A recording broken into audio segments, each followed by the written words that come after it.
السلام علیکم ورحمۃ اللہ وبرکاتہ۔ مجھے ایسا لگتا جیسے میری بیوی سوتے میں کسی کا نام پکارتی تھی۔ میں نے بہت کوشش کی کہ کسی طرح سے مجھے اس نام کی سمجھ آ جائے۔ آخر ایک رات اس نام کو سنا تو میرے پیروں تلے زمین نکل گئی۔ وہ نام کسی اور کا نہیں بلکہ میرے اس دوست کا تھا جو 3 سال پہلے ایک حادثے میں انتقال کر چکا تھا۔ میں نے تھوڑی ہمت کر کے اس کا فون چیک کیا تو گیلری میں اس کی اور میرے مرحوم دوست کی حالیہ تاریخ والی تصاویر۔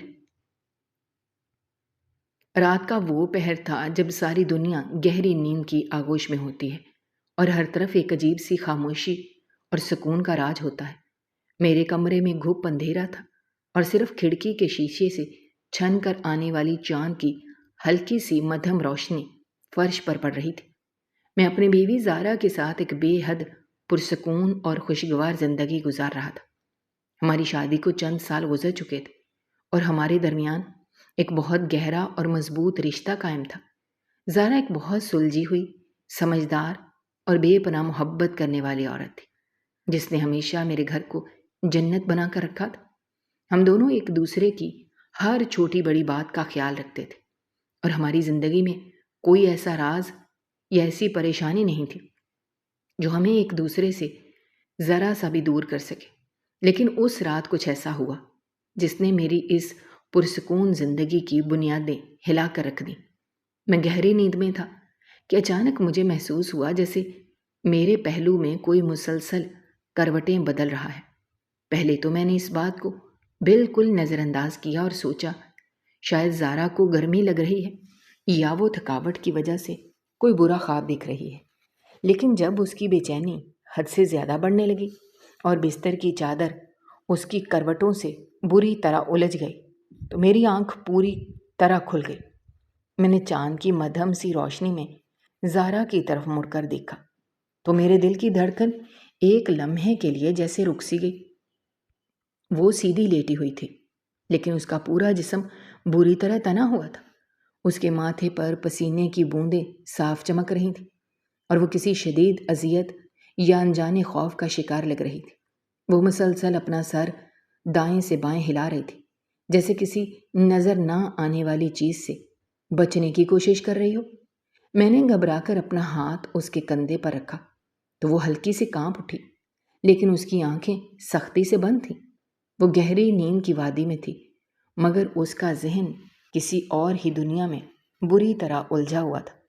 میں نے اسے فوراً جگانے کا ارادہ کیا لیکن پھر میرے ہاتھ رک گئے کیونکہ میں دیکھنا چاہتا تھا کہ آخر اسے کیا تکلیف ہے اور وہ کس پریشانی میں مبتلا ہے۔ اچانک اس کے سوکھے ہوئے ہونٹ ہلے اور اس نے انتہائی دھیمی اور کانپتی ہوئی آواز میں کچھ کہا۔ مجھے پہلے لگا شاید اس کا گلا خشک ہو رہا ہے اور وہ پانی مانگ رہی ہے۔ میں نے فوراً اپنا کان اس کے ہونٹوں کے بالکل قریب کیا تاکہ سن سکوں کہ وہ کیا کہنا چاہتی ہے، لیکن اس کی آواز اتنی الجھی ہوئی اور مدھم تھی کہ مجھے ایک لفظ بھی سمجھ نہیں آیا۔ وہ مسلسل ایک ہی لفظ بار بار دہرا رہی تھی اور غور کرنے پر مجھے محسوس ہوا کہ وہ کوئی عام لفظ نہیں تھا بلکہ کسی انسان کا نام تھا۔ میں نے اپنی سانسیں تک روک لی اور پوری توجہ سے سننے کی کوشش کی لیکن وہ نام اس کے ہونٹوں کی کپکپاہٹ میں کہیں گم ہو کر رہ گیا۔ اس کے بعد وہ اچانک بالکل خاموش ہو گئے۔ اس کے جسم کا وہ شدید تناؤ آہستہ آہستہ کم ہو گیا اور وہ ایک بار پھر گہری اور پرسکون نیند میں چلی گئی۔ لیکن اس سب کے بعد میری نیند مکمل طور پر اڑ چکی تھی۔ میں بستر پر اٹھ کر بیٹھ گیا اور گھنٹوں اندھیرے میں اس کے معصوم چہرے کو دیکھتا رہا۔ میرے ذہن میں بے شمار سوال ایک طوفان کی طرح گردش کرنے لگے کہ آخر وہ کون سا نام تھا جو زارا اتنی بے چینی اور خوف کے عالم میں بار بار پکار رہی تھی۔ وہ کون سا شخص تھا جو اس کے لاشعور میں اس حد تک بسا ہوا تھا کہ وہ سوتے ہوئے بھی اسے یاد کر رہی تھی۔ یہ سوچ کر ہی میرے اندر ایک عجیب سی بے چینی اور کسک پیدا ہونے لگی۔ ساری رات میں اسی اذیت ناک کشمکش میں جاگتا رہا اور جب صبح کی روشنی کمرے میں پھیلی تو میرا ذہن تھکن سے بالکل چور ہو چکا تھا۔ زارا حسب معمول اپنے مقررہ وقت پر اٹھی۔ اس کے چہرے پر رات والی بے چینی یا خوف کا کوئی ایک بھی نام و نشان موجود نہیں تھا۔ وہ بالکل حشاش بشاش تھی اور مسکرا کر مجھے صبح بخیر کہہ رہی تھی۔ اس کی یہ نارمل حالت دیکھ کر میرے اندر کا شک اور تجسس مزید شدت اختیار کر گیا۔ میں نے دل ہی دل میں فیصلہ کیا کہ میں اس سے اس بارے میں سیدھی بات کروں گا۔ ناشتے کی میز پر جب ہم دونوں آمنے سامنے بیٹھے تو میں نے چائے کا گھونٹ بھرتے ہوئے اس کی آنکھوں میں بغور دیکھتے ہوئے کہا، زارا، رات تم سوتے میں بہت بے چین تھی اور مسلسل کچھ بول رہی تھی۔ کیا تم نے رات کوئی برا خواب دیکھا تھا؟ زارا نے اپنے چہرے پر ذرا سی بھی پریشانی کا کوئی تاثر لائے بغیر اپنا کپ میز پر رکھا اور بہت سکون بھرے لہجے میں جواب دیا، نہیں بدر، میں نے تو رات کو کوئی خواب نہیں دیکھا، میں تو بہت سکون سے سوئی رہی تھی۔ تم خامخواہ پریشان ہو رہے ہو، شاید رات کے اندھیرے میں تمہیں کوئی وہم ہوا ہے۔ اس کا یہ جواب سن کر میں اندر سے حیران رہ گیا۔ میں نے قدرے زور دے کر کہا، نہیں، لیکن تمہارے ماتھے پر پسینہ تھا، تم مسلسل بے چینی میں کسی کا نام پکار رہی تھی۔ زارا نے فوراً میری بات کاٹی اور ہلکا سا ہنستے ہوئے کہا، بدر، تم بھی صبح صبح کیسی باتیں کر رہے ہو؟ بھلا میں سوتے میں کس کا نام پکاروں گی؟ شاید موسم کی گرمی کی وجہ سے مجھے پسینہ آ گیا ہو، بس اتنی سی بات ہے، تم اس بات کو اتنا دل پر مت لو۔ اس نے اتنی صفائی اور سادگی سے اپنی بات ختم کی کہ ایک لمحے کے لیے مجھے خود پر شک ہونے لگا کہ شاید واقعی میں کوئی وہم کر رہا ہوں، لیکن میرا دل یہ بات ماننے کو کسی صورت تیار نہیں تھا، کیونکہ جو کچھ میں نے رات کو اپنے ہوش و حواس میں دیکھا تھا وہ ایک اٹل حقیقت تھا، کوئی وہم ہرگز نہیں۔ اس دن میں اپنے دفتر تو چلا گیا، لیکن میرا سارا دھیان اور سوچیں اس بات پر الجھتی رہیں۔ میں بار بار خود سے سوال کرتا رہا کہ کیا زارا واقعی مجھ سے کچھ چھپا رہی ہے؟ کیا ہماری اس پرسکون زندگی میں کوئی ایسا گہرا راز ہے جس سے میں اب تک مکمل طور پر بے خبر ہوں؟ شام کو جب میں تھکا ہارا گھر واپس آیا تو زارا نے ہمیشہ کی طرح بہت اچھے سے استقبال کیا۔ اس نے میری پسند کا کھانا بنایا ہوا تھا اور وہ مجھ سے بہت پیار اور پوری توجہ سے باتیں کر رہی تھی۔ اس کے اس روایتی اور محبت بھرے رویے نے میرے دل میں اٹھنے والے شک کے اس طوفان کو کچھ دیر کے لیے دبا دیا۔ میں نے خود کو بار بار سمجھایا کہ شاید وہ واقعی کوئی برا خواب تھا جسے زارا اٹھنے کے بعد بھول چکی ہے، اور مجھے بھی اس بات کو ذہن سے نکال کر بھول جانا چاہیے۔ لیکن میری یہ جھوٹی تسلی زیادہ دیر تک قائم نہیں رہ سکی، کیونکہ ٹھیک 3 دن بعد وہی واقعہ بالکل اسی طرح دوبارہ پیش آ گیا۔ اس رات بھی 400 گہری خاموشی تھی اور میں ابھی پوری طرح سویا نہیں تھا کہ زارا نے پھر سے کروٹیں بدلنا شروع کر دیں۔ اس بار اس کی بے چینی اور اضطراب پہلے سے کہیں زیادہ تھا۔ وہ اپنے دونوں ہاتھوں سے بستر کی چادر کو مضبوطی سے مٹھی میں جگڑے ہوئے تھی۔ اس کی سانسیں بہت تیز چل رہی تھیں۔ میں فوراً بستر پر اٹھ بیٹھا اور بغیر کوئی ہلکی سی بھی آواز پیدا کیے اس کے بالکل قریب ہو گیا۔ آج میں نے پکا ارادہ کر لیا تھا کہ میں ہر حال میں وہ نام سن کر رہوں گا جو اسے نیند میں اتنی اذیت دے رہا ہے۔ میں نے اپنا چہرہ اس کے چہرے کے بالکل قریب کر دیا اور اپنی سانسوں کو سختی سے قابو میں رکھا تاکہ میرے سانس لینے کی کوئی بھی آواز میری سماعت میں ذرا سا بھی خلل نہ ڈال سکے۔ زارا کے سوکھے ہونٹ ایک بار پھر ہلے اور اس نے وہی نام دوبارہ پکارا، لیکن اس بار بھی اس کی آواز اتنی گھٹی ہوئی اور مدھم تھی کہ وہ نام میرے کانوں تک پہنچنے سے پہلے ہی کمرے کی ہوا میں تحلیل ہو کر رہ گیا۔ میں نے غصے اور شدید بے بسی کے عالم میں اپنے ہاتھ بھینچ لیے۔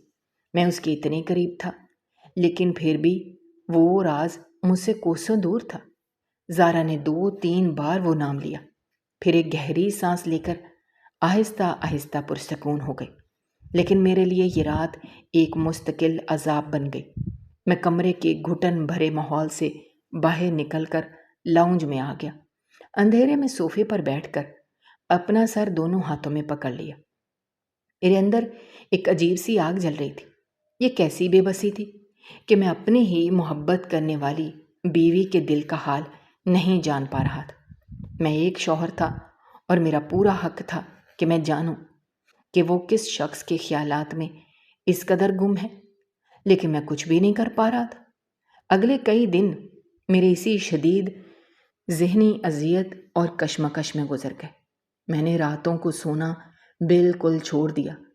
میں ہر رات اپنی نیند قربان کر کے اس انتظار میں جاگتا رہتا کہ کب زارا نیند میں وہ نام پکارے اور کب میں اس نام کو واضح طور پر سن سکوں اور زارا سے ہمیشہ کے لیے اس راز سے پردہ اٹھاؤں۔ لیکن زارا کئی دن بالکل پرسکون سوتی رہتی، اور جس رات وہ بے چین ہو کر بولتی، میری لاکھ کوشش اور قربت کے باوجود وہ نام میری سمجھ میں بالکل نہیں آتا۔ میں نے ایک عجیب سی دیوانگی میں اس کی خاموش جاسوسی شروع کر دی۔ میں دن کے وقت بھی اس کی ہر چھوٹی بڑی حرکت پر کڑی نظر رکھنے لگا۔ میں دیکھتا تھا کہ وہ کس سے فون پر بات کرتی ہے، گھر سے باہر کس سے ملتی ہے، لیکن اس کی پوری زندگی ایک کھلے ورق کی طرح بالکل صاف اور شفاف تھی۔ وہ اپنا سارا وقت گھر کے کاموں اور میری دیکھ بھال میں گزارتی تھی۔ اس کا کوئی ایک بھی ایسا رویہ نہیں تھا جس پر میں انگلی اٹھا سکوں یا شک کر سکوں۔ وہ تو مجھ سے پہلے سے بھی زیادہ محبت کرنے لگی تھی، لیکن رات کی گہری تاریکی میں وہ ایک الگ ہی انسان بن جاتی تھی، ایک ایسی عورت جس کا کوئی اپنا گہرا راز تھا جو وہ مجھ سے مسلسل چھپا رہی تھی۔ یہ دوہرا پن مجھے اندر ہی اندر پاگل کر رہا تھا۔ میں اس سے دوبارہ اس موضوع پر بات کرنے یا پوچھنے کی ہمت نہیں کر پا رہا تھا، کیونکہ مجھے ڈر تھا کہ وہ پھر سے کوئی نیا بہانہ بنا دے گی اور الٹا مجھ پر بلا وجہ شک کرنے کا الزام لگائے گی۔ میں کسی صورت نہیں چاہتا تھا کہ ہمارے اس خوبصورت رشتے میں کوئی دراڑ آئے یا کوئی تلخی پیدا ہو۔ میں چاہتا تھا کہ میں خود اپنی محنت سے اس سچائی تک پہنچوں اور مکمل ثبوت کے ساتھ اس سے بات کروں۔ دن گزرتے گئے اور میری حالت اس بے بس مریض جیسی ہو گئی جسے اپنی خطرناک بیماری کا علم تو ہو، لیکن علاج کا کوئی بھی راستہ دور دور تک نظر نہ آ رہا ہو۔ اس سوچ بچار میں میں نے اپنے دفتر کے اہم کاموں میں بھی غلطیاں کرنا شروع کر دی۔ میرا مزاج ہر وقت چڑچڑا رہنے لگا تھا۔ میں گھر کی چھوٹی چھوٹی باتوں پر زارا پر غصہ کرنے لگا تھا۔ زارا میری اس بدلتی ہوئی حالت پر بہت پریشان رہنے لگی تھی۔ وہ مجھ سے بار بار پریشانی کے عالم میں پوچھتی تھی، بدر تمہیں کیا ہوا ہے؟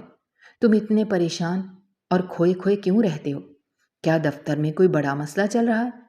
لیکن میں اسے کیسے بتاتا کہ میرا اصل مسئلہ دفتر کا کوئی کام نہیں بلکہ وہ خود ہے، وہ گہرا راز ہے جو وہ اپنے سینے میں چھپائے راتوں کو نیند میں بولتی ہے۔ میں اسے ٹالنے کے لیے صرف یہی کہتا کہ ہاں، کام کا تھوڑا دباؤ ہے، تم زیادہ فکر مت کرو، میں کچھ دنوں میں بالکل ٹھیک ہو جاؤں گا۔ لیکن میں دل کی گہرائیوں سے جانتا تھا کہ میں تب تک ہرگز ٹھیک نہیں ہو سکتا جب تک میں اس نام کی پوری حقیقت نہیں جان لیتا۔ میری یہ اندھی تلاش، میری یہ بے بسی اور میری یہ خاموش جنگ اپنے عروج پر تھی، اور مجھے شدت سے محسوس ہو رہا تھا کہ میں کسی بہت بڑے اور تباہ کن طوفان کی طرف تیزی سے بڑھ رہا ہوں، ایک ایسا خوفناک طوفان جو جب بھی آئے گا تو میری اس بظاہر پرسکون اور خوشگوار زندگی کو جڑوں سے اکھاڑ پھینک دے گا۔ لیکن میں اس طوفان کا ڈٹ کر سامنا کرنے کے لیے پوری طرح تیار تھا، کیونکہ یہ نامکمل سچائی اور یہ اذیت ناک تجسس مجھے اندر ہی اندر دیمک کی طرح چاٹ رہا تھا۔ میں نے خود سے قسم کھا لی تھی کہ چاہے حالات کچھ بھی ہو جائیں، میں اس نام کو سن کر ہی دم لوں گا اور اس چھپے ہوئے راز کی آخری تہہ تک پہنچ کر رہوں گا، چاہے اس کی مجھے کوئی بھی بڑی سے بڑی قیمت کیوں نہ ادا کرنی پڑے۔ یہ جستجو اب میری زندگی کا واحد اور سب سے بڑا مقصد بن چکی تھی، اور اس راز پر پڑا ہوا پردہ ہٹانے کی کسک ابھی باقی تھی۔ میرے اندر کی بے چینی اور شک مجھے اندر ہی اندر دیمک کی طرح کھوکھلا کرنے لگا تھا۔ وہ ایک نامکمل نام اور وہ رات کی تاریکی کا واقعہ میرے دماغ میں کسی بھاری پتھر کی طرح رکھا ہوا تھا۔ جب صبح ہوئی تو میں نے بستر سے اٹھنے میں جان بوجھ کر تاخیر کی۔ میں دیکھنا چاہتا تھا کہ زارا کا یہ رویہ جاگنے کے بعد کیسا ہوتا ہے۔ کیا اس کی آنکھوں میں رات والی اذیت کا کوئی شائبہ باقی ہے یا نہیں؟ لیکن جب میں کمرے سے باہر نکلا تو وہ حسب معمول باورچی خانے میں ناشتہ تیار کر رہی تھی۔ چولہے پر چائے ابل رہی تھی اور وہ پراٹھے بنانے میں نہایت سکون سے کوئی پرانی دھن گنگنا رہی تھی۔ اس کے چہرے کی تازگی اور اطمینان دیکھ کر میرے قدم وہیں دروازے پر رک گئے۔ میں دل ہی دل میں حیران تھا کہ جو عورت رات کو اتنی بھیانک الجھن اور بے چینی کا شکار تھی، وہ دن کے اجالے میں اتنی پرسکون کیسے ہو سکتی ہے؟ یہ تضاد میرے دماغ کو سن کر رہا تھا۔ اس نے مجھے باورچی خانے کے دروازے پر کھڑے دیکھا تو مسکرا کر بولی، بدر تم اٹھ گئے، جلدی سے ہاتھ منہ دھو لو، میں نے تمہاری پسند کا ناشتہ بنایا ہے۔ میں نے اس کی آنکھوں میں گہرائی سے جھانکنے کی کوشش کی، لیکن وہاں سوائے میرے لیے محبت کے اور کچھ نہیں تھا۔ میں خاموشی سے غسل خانے کی طرف چلا گیا، لیکن پانی کی دھار کے نیچے کھڑے ہو کر بھی میرا ذہن اسی الجھن میں گرفتار رہا۔ کیا وہ سچ میں رات کی اس اذیت کو بھول چکی ہے، یا یہ سب ایک سوچی سمجھی اداکاری ہے؟ ناشتے کی میز پر میں بالکل خاموش تھا۔ میری نظریں بار بار زارا کے چہرے کا طواف کر رہی تھیں۔ وہ بالکل عام اور مطمئن دکھائی دے رہی تھی، جیسے رات کو کچھ ہوا ہی نہ ہو۔ مجھ سے رہا نہ گیا۔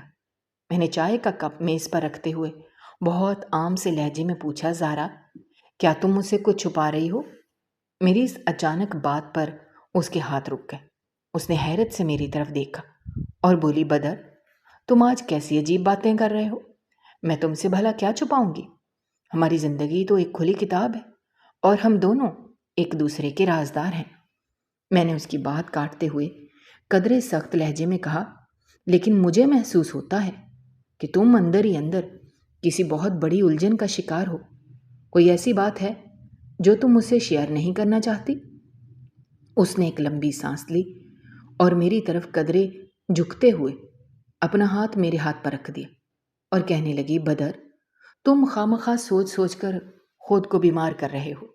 میری زندگی میں تمہارے علاوہ اور کوئی نہیں ہے، نہ ہی کوئی ایسی پریشانی ہے جو میں تم سے چھپاؤں گی۔ تم شاید دفتری کاموں کی وجہ سے بہت تھک گئے ہو، اس لیے تمہیں ایسے وسوسے آ رہے ہیں۔ اس کی باتوں میں اتنی سچائی اور مٹھاس تھی کہ کوئی بھی عام انسان اس پر یقین کر لیتا، لیکن میرے کانوں میں تو وہ رات والی لرزتی ہوئی آواز گونج رہی تھی جس میں وہ کسی کا نام پکار رہی تھی۔ میں نے اس بات میں سر ہلا دیا اور دفتر جانے کے لیے اٹھ کھڑا ہوا۔ دن کا بیشتر حصہ میری اسی سوچ بچار میں گزرا۔ میں دفتری امور پر بالکل بھی توجہ نہیں دے پا رہا تھا۔ فائلوں کے ہندسے اور تحریریں مجھے الجھے ہوئے دھاگے معلوم ہو رہے تھے۔ میرے ساتھی کارکن مجھ سے بار بار پوچھ رہے تھے، بدر بھائی کیا بات ہے، آج آپ بہت پریشان اور کھوئے کھوئے لگ رہے ہیں۔ لیکن میں ان کو کیا بتاتا کہ میرا گھر میری ہی آنکھوں کے سامنے ایک پرسرار معمے میں تبدیل ہو چکا ہے۔ شام کو جب میں گھر لوٹا تو زارا نے دروازے پر میرا ہمیشہ کی طرح خندہ پیشانی سے استقبال کیا۔ اس نے میرے کپڑے استری کر کے رکھے ہوئے تھے، میرے لیے گرم پانی کا بندوبست کر رکھا تھا۔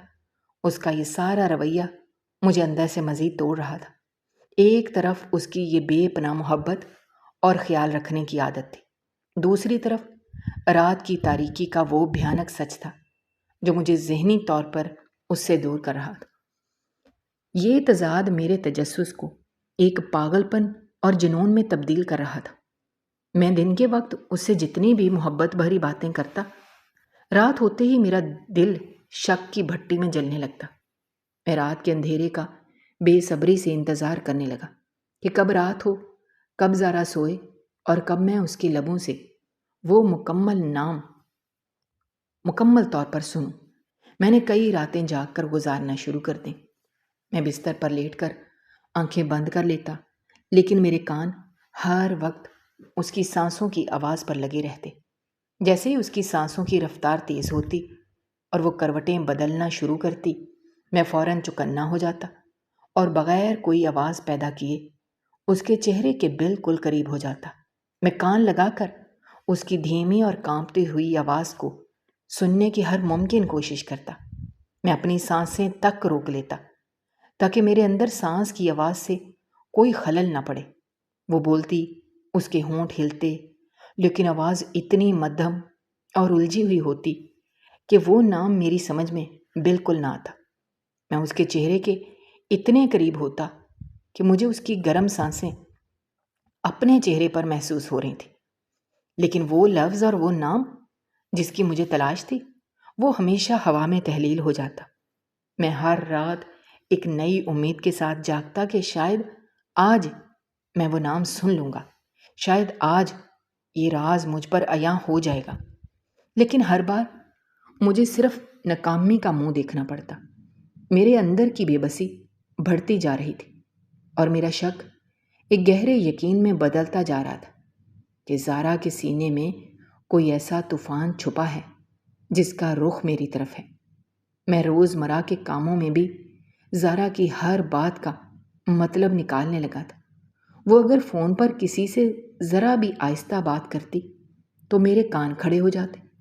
وہ اگر گھر سے باہر جانے کے لیے تیار ہوتی تو میں اس سے بلا وجہ سوال کرنے لگتا کہ کہاں جا رہی ہو، کس سے ملنا ہے، کتنی دیر میں واپس آؤ گی۔ وہ میرے ان سوالوں کا بہت نرمی اور تفصیل سے جواب دیتی، لیکن میرے دل کو کسی طور قرار نہیں آتا تھا۔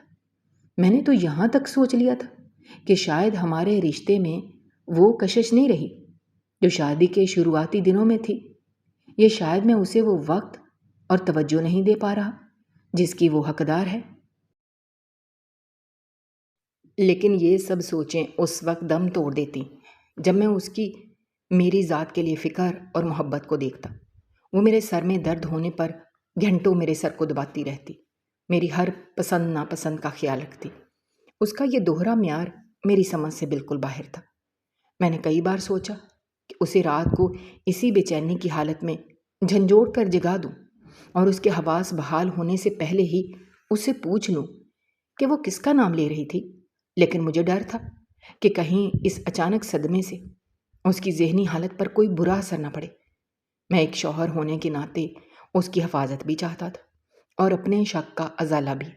یہ سب مجھے ایک ایسی بند گلی میں دھکیل رہا تھا جہاں سے واپسی کا کوئی راستہ نہیں تھا۔ میں ایک ایسے اندھیرے میں بھٹک رہا تھا جہاں ہر طرف صرف شک اور بے یقینی کے سائے تھے۔ میں جاننا چاہتا تھا کہ میری پیاری اور وفا شعار بیوی کے لاشعور میں ایسا کون سا شخص بسا ہے جو اسے راتوں کو بے چین رکھتا ہے۔ میں اس نام کو جاننے کے لیے اس قدر بےتاب تھا کہ میری حالت اس انسان جیسی ہو گئی تھی جو کسی بے حد تاریک اور خطرناک اندھی غار میں مسلسل ہاتھ مار رہا ہو اور کسی طور باہر نکلنے کے لیے روشنی کی ایک ننھی سی کرن ڈھونڈ رہا ہو، مگر بے سود۔ آخر کار مسلسل جاگتی راتوں اور بے چینی کے بعد ایک وہ رات آ ہی گئی جب میری جستجو ایک ہولناک حقیقت سے ٹکرا گئی۔ اس رات بھی کمرے میں گھپ اندھیرا اور گہری خاموشی چھائی ہوئی تھی۔ جب زارا نے اچانک نیند میں بے چینی سے پہلو بدلا اور اس کی سانسیں تیز ہونے لگیں، میں فوراً چوکنا ہو گیا اور بغیر کوئی آواز پیدا کیے اس کے چہرے کے بالکل قریب جھک گیا۔ آج اس کی کیفیت مختلف تھی۔ اس کے ماتھے پر پسینہ تھا، ہونٹ تیزی سے کانپ رہے تھے۔ میں نے دھڑکنوں کو قابو کیا اور اپنا کان اس کے منہ کے بالکل پاس کر دیا۔ اس بار اس کی آواز میں دھیما پن نہیں تھا، بلکہ اس نے انتہائی واضح اور صاف تلفظ کے ساتھ ایک نام پکارا، کامران۔ وہ نام سنتے ہی میرے جسم میں سنسناہٹ دوڑ گئی، پیروں تلے سے زمین کھسک گئی۔ کامران کوئی اور نہیں بلکہ میرا وہ قریبی دوست تھا جو آج سے ٹھیک 3 سال پہلے ایک خوفناک حادثے میں انتقال کر چکا تھا۔ میرے ہاتھ پاؤں یکدم برف کی طرح ٹھنڈے پڑ گئے اور دماغ کسی دھماکے سے پھٹنے لگا۔ ایک مرا ہوا شخص میری بیوی کے خوابوں میں کیا کر رہا تھا، اور وہ بھی اتنی بے چینی کے ساتھ؟ میرا ذہن اس معمے کو سلجھانے کے لیے تڑپنے لگا۔ میں نے ہمت جمع کی، کانپتے ہاتھوں سے سائیڈ میز پر رکھا زارا کا فون اٹھایا وہ اب گہری نیند میں تھی۔ میں نے احتیاط سے اس کا انگوٹھا فون کے سینسر پر رکھا اور فون کھول کر سیدھا اس کی گیلری میں چلا گیا۔ وہاں موجود ایک پوشیدہ فولڈر کھولتے ہی میری سانس گلے میں اٹک گئی۔ اس فولڈر میں حالیہ تاریخوں کی شمار تصویریں موجود تھیں، جن پر محض کل اور پرسوں کی تاریخ درج تھی۔ ان تصویروں میں میری بیوی زارا میرے اسی مرحوم دوست کامران کے ساتھ کھڑی تھی، اور وہ میرے مردہ دوست کی آنکھوں میں دیکھ کر مسکرا رہی تھی۔ ان تصاویر میں میرا وہ دوست جو 3 سال پہلے دفن ہو چکا تھا بالکل حشاش بشاش اور زندہ سلامت لگ رہا تھا۔ صبح کی روشنی کمرے میں پھیلنے لگی تھی، لیکن میرے اندر کا اندھیرا مزید گہرا ہو چکا تھا۔ میں نے ساری رات پلک نہیں جھپکائی اور اس موبائل کو اپنے ہاتھ میں سختی سے پکڑے رکھا، جس کی سکرین پر کامران اور زارا کی تصویریں میرے ہوش اڑا رہی تھیں۔ سورج کی پہلی کرن کے ساتھ ہی زارا نے کروٹ لی اور اس کی آنکھ کھل گئی۔ اس نے مجھے بستر پر بت بنے بیٹھے اور اپنے ہاتھ میں اپنا موبائل پکڑے دیکھا تو اس کے چہرے کا رنگ بالکل سفید پڑ گیا۔ وہ تیزی سے اٹھ کر بیٹھی اور گھبراہٹ بھرے لہجے میں مجھ سے پوچھنے لگی، بدر، تم اس وقت میرا موبائل کیوں دیکھ رہے ہو اور تمہاری حالت اتنی خراب کیوں لگ رہی ہے؟ میں نے بغیر کوئی تمہید باندھے وہ موبائل اس کے چہرے کے بالکل سامنے کر دیا، جس پر کامران کی تصویر واضح نظر آ رہی تھی، اور انتہائی سرد اور تلخ لہجے میں کہا، زارا، مجھے اس تصویر کا سچ جاننا ہے، اور وہ بھی اسی وقت۔ یہ کامران ہے نا، میرا وہ دوست جس کی موت کا سوگ ہم 3 سال سے منا رہے ہیں، اور تم اس کے ساتھ ان تصاویر میں کیا کر رہی ہو؟ یہ تصویریں کل اور پرسوں کی ہیں۔ زارا کا پورا جسم ایک سوکھے پتے کی طرح کانپنے لگا۔ اس کی آنکھوں میں خوف اور بے بسی کے سائے لہرانے لگے۔ اس نے کچھ بولنے کے لیے اپنے ہونٹ کھولے، لیکن اس کے منہ سے کوئی آواز نہیں نکلی۔ اس کی آنکھوں سے آنسوؤں کی جھڑی لگ گئی اور وہ پھوٹ پھوٹ کر رونے لگی۔ میں نے اپنا لہجہ مزید سخت کیا اور کہا، زارا، تم سوتے میں اسی کا نام پکارتی تھی نا؟ مجھے آج اور ابھی سارا سچ جاننا ہے۔ تم جانتی ہو کہ میں دھوکہ برداشت نہیں کر سکتا۔ زارا نے روتے ہوئے میرے ہاتھ کو پکڑنے کی کوشش کی، لیکن میں نے اپنا ہاتھ پیچھے کھینچ لیا۔ وہ سسکیاں لیتے ہوئے بولی، بدر، خدا کے لیے مجھ پر شک مت کرو، میں نے تمہیں کوئی دھوکہ نہیں دیا۔ میں کچھ بھی کر رہی تھی وہ صرف اور صرف تمہاری حفاظت کے لیے کر رہی تھی۔ میں نے حیرت اور غصے کے ملے جلے جذبات کے ساتھ پوچھا، میری حفاظت اس مرے ہوئے شخص کے ساتھ مل کر جو دراصل زندہ ہے؟ زارا نے اپنے آنسو صاف کیے اور مسلسل روتے ہوئے وہ سچ اگلنا شروع کیا جس نے مجھے ہلا کر رکھ دیا۔ اس نے کہا، بدر، کامران مرا نہیں تھا۔ 3 سال پہلے اس پر شہر کے کچھ انتہائی خطرناک اور ظالم لوگوں نے بہت بڑا قرض تھا۔ وہ لوگ اسے جان سے مارنے کی دھمکیاں دے رہے تھے اور اس کی جان کے در پہ تھے۔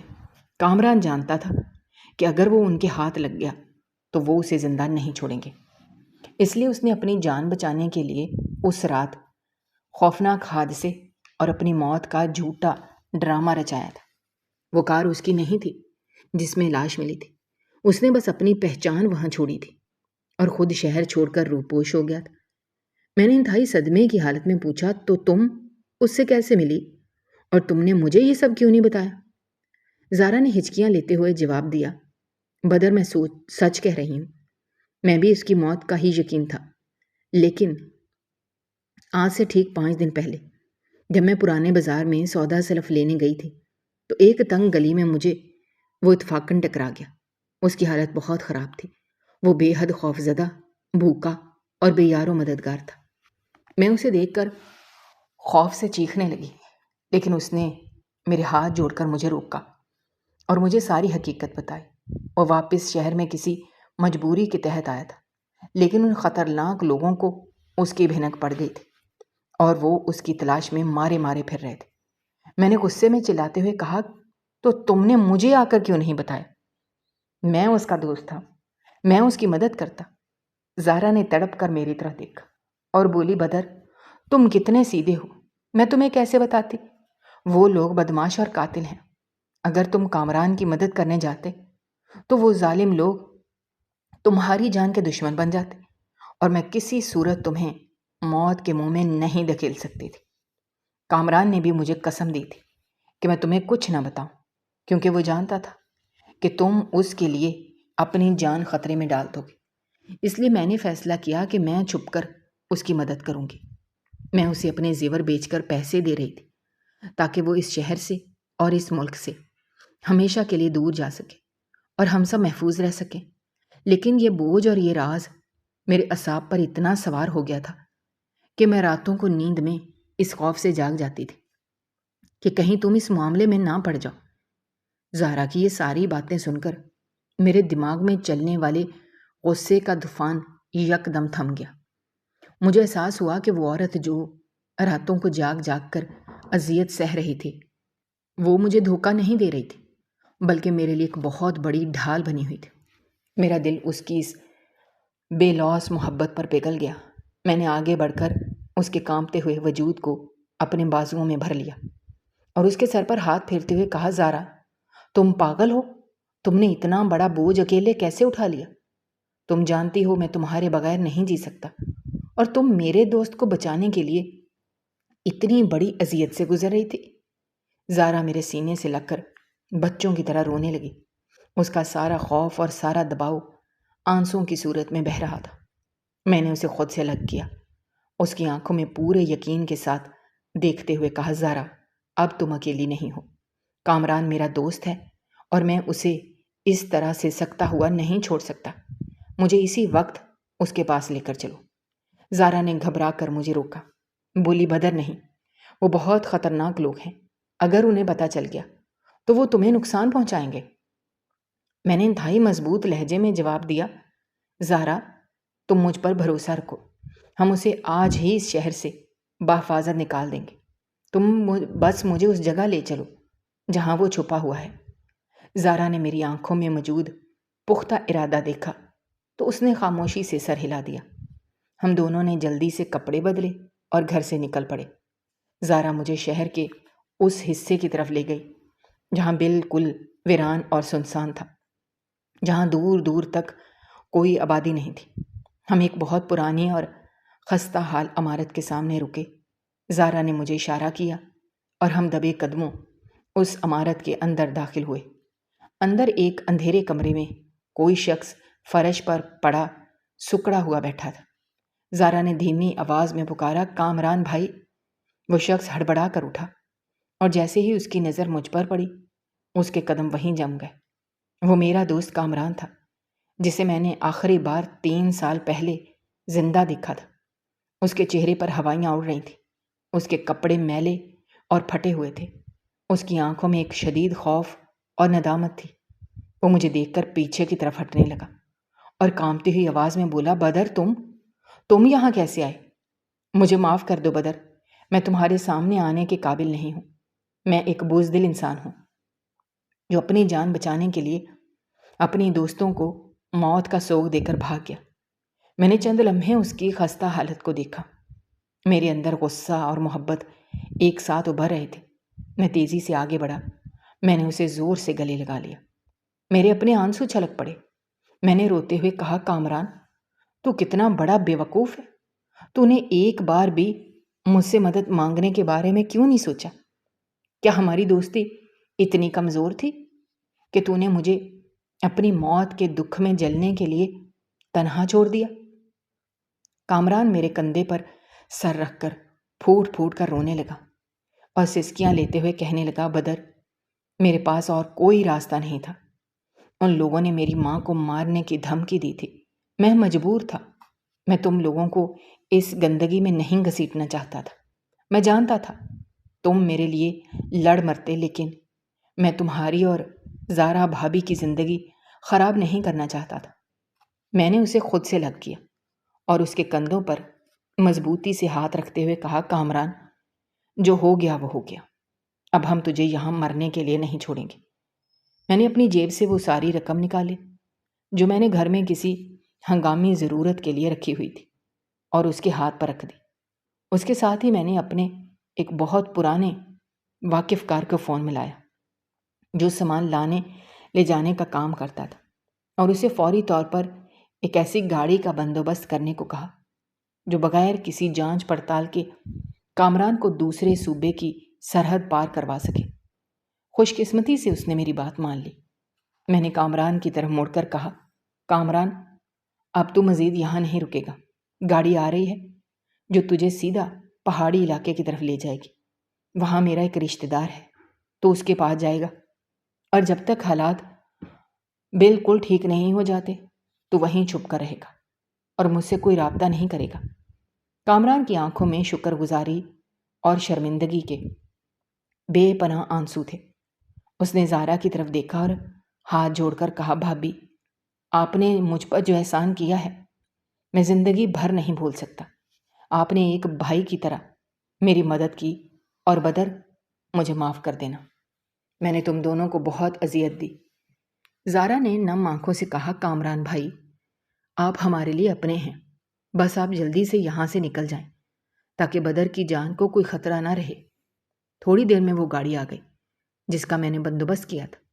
میں نے کامران کو گاڑی میں بٹھایا اور اسے ہدایت کی کہ وہ راستے میں کہیں بھی اپنی شناخت ظاہر نہ کرے۔ گاڑی دھول اڑاتی ہوئی وہاں سے روانہ ہو گئی اور میں کافی دیر تک اسے نظروں سے اوجھل ہوتا دیکھتا رہا۔ اس کے جانے کے بعد میں نے ایک گہری اور پرسکون سانس لی۔ میرے دل پر رکھا ہوا وہ بھاری بوجھ جو مجھے کئی راتوں سے بے خواب کیے ہوئے تھا، اب ہمیشہ کے لیے اتر چکا تھا۔ میں نے مڑ کر زارا کی طرف دیکھا جو اب بھی اسی جگہ کھڑی تھی۔ اس کے چہرے پر ایک عجیب سا سکون اور اطمینان تھا۔ میں اس کے قریب گیا اور اس کا ہاتھ اپنے ہاتھ میں تھام لیا۔ ہم دونوں خاموشی سے اپنی گاڑی کی طرف چل پڑے۔ واپسی کے راستے میں ہم دونوں کے درمیان کوئی بات نہیں ہوئی، لیکن اس خاموشی میں ہزاروں لفظ چھپے ہوئے تھے۔ مجھے اپنی بیوی زارا پر پہلے سے کہیں زیادہ فخر محسوس ہو رہا تھا، جس نے میری محبت اور میری جان کی حفاظت کے لیے اتنا بڑا خطرہ مول لیا اور اس قدر ذہنی اذیت برداشت کی۔ اس دن مجھے احساس ہوا کہ محبت صرف اچھے وقت میں ساتھ رہنے کا نام نہیں ہے، بلکہ ایک دوسرے کے لیے بڑی سے بڑی قربانی دینے اور سخت ترین حالات میں ایک دوسرے کے لیے ڈھال بن جانے کا نام ہے۔ ہم جب گھر پہنچے تو سورج پوری طرح طلوع ہو چکا تھا اور ہر طرف دن کی روشن کرنیں بکھری ہوئی تھیں۔ ہمارے گھر میں بھی اب کوئی تاریک راز نہیں بچا تھا۔ ہم دونوں ایک دوسرے کے مکمل رازدار بن چکے تھے۔ اس رات جب زارا میرے ساتھ سوئی، اس کے چہرے پر کوئی بے چینی نہیں تھی، کوئی خوف نہیں تھا، اور اس کی نیند بالکل پرسکون تھی۔